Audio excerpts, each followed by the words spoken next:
Лиля стояла на лестничной площадке, крепко прижимая к себе маленького Мишу.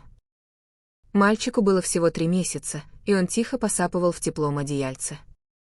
Вечерний воздух холодил щеки, а в руках у девушки были 2 больших черных мусорных пакета. В них лежало все, что она успела собрать за несколько минут: пара детских вещей, ее старая куртка, бутылочки для кормления и несколько подгузников. Дверь за спиной с громким щелчком закрылась. Сергей, ее муж, не кричал. Он говорил спокойно, почти равнодушно. «Уходи. Ты мне надоела со своими слезами и этим ребенком. Мама права, мы лучше справимся без тебя». Лиля пыталась что-то сказать, объяснить, что она устала, что им нужно поговорить, но слова застревали в горле. Она только молча кивнула и вышла. Дверь квартиры на 5-м этаже старой панельки теперь казалась непреодолимой стеной. Лиля медленно спустилась по лестнице. Каждый шаг отдавался эхом. На улице было тихо. Фонари мягко освещали мокрый асфальт после недавнего дождя. Она поставила пакеты на скамейку у подъезда и села рядом, укрывая Мишу своей курткой. Малыш не плакал, будто чувствовал, что мама и так на пределе. Лиля смотрела на окна своей бывшей квартиры. Там, за шторами, горел теплый свет. Она представляла, как Сергей и его мама сидят за кухонным столом. На столе бутылка коньяка, которую свекровь всегда приносила на всякий случай. Они пьют маленькими глотками, закусывая шоколадом. Мама говорит: «Наконец-то ты свободен, сынок. Она только тянула тебя вниз». Сергей кивает, наливает еще. В комнате пахнет коньяком и сигаретами, которые он курил, когда нервничал. Время тянулось медленно. Лиля думала о том, как все начиналось. 3 года назад они поженились по любви. Сергей был веселым, заботливым. Миша родился неожиданно, но радостно. А потом усталость, недосып, ссоры. Свекровь приезжала все чаще, и ее слова постепенно заполняли квартиру, как дым. «Ты не умеешь вести хозяйство, ребенок плачет из-за тебя». Лиля старалась быть терпеливой, но сегодня чаша переполнилась. Сергей просто открыл дверь и сказал: «Собирайся». В квартире на 5-м этаже Сергей откинулся на стуле. Коньяк приятно согревал грудь. Мама налила еще по рюмке. «Правильно сделал», — говорила она тихо. «Завтра вызовем мастера, поменяем замки. Жизнь продолжается». Они чокнулись. За окном шелестел ветер. Сергей почувствовал легкое беспокойство, но отогнал его. «Она найдет, куда пойти», — подумал он и сделал глоток. И вдруг стук в дверь. Тихий, но уверенный. Сергей и мама переглянулись. Часы показывали уже 11 вечера. «Кто это может быть?» — пробормотала свекровь. Сергей встал, слегка пошатываясь, и подошел к двери. Он посмотрел в глазок. На площадке стояла Лиля. Лицо бледное, но спокойное. В руках те же 2 пакета, а на груди Миша в одеяльце. Сергей открыл дверь.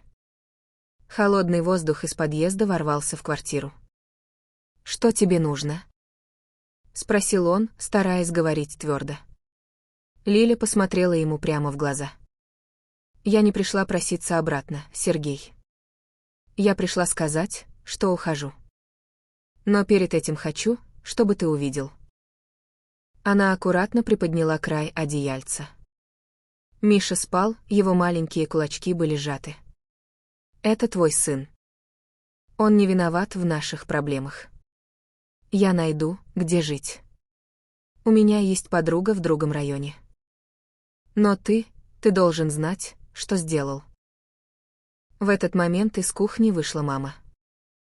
Она увидела Лилю и ребенка и замерла. Обычно резкая, она вдруг замолчала. Сергей стоял, опустив руки. Коньяк в голове начал отступать, оставляя тяжесть. Он вспомнил, как держал Мишу на руках в роддоме. Как Лиля улыбалась ему сквозь усталость. как они мечтали о маленькой семье. «Подожди», — тихо сказал Сергей. Голос его дрогнул. Он не кричал, не оправдывался. Просто стоял и смотрел. Лиля кивнула. «Я подожду внизу 5 минут. Если хочешь поговорить, спускайся. Если нет, я уйду. И это будет твой выбор». Она повернулась и медленно пошла вниз по лестнице. Шаги были тихими, размеренными. Сергей закрыл дверь и прислонился к ней спиной. Мама молчала, глядя в пол. Коньяк на столе вдруг показался ненужным. В квартире стало очень тихо.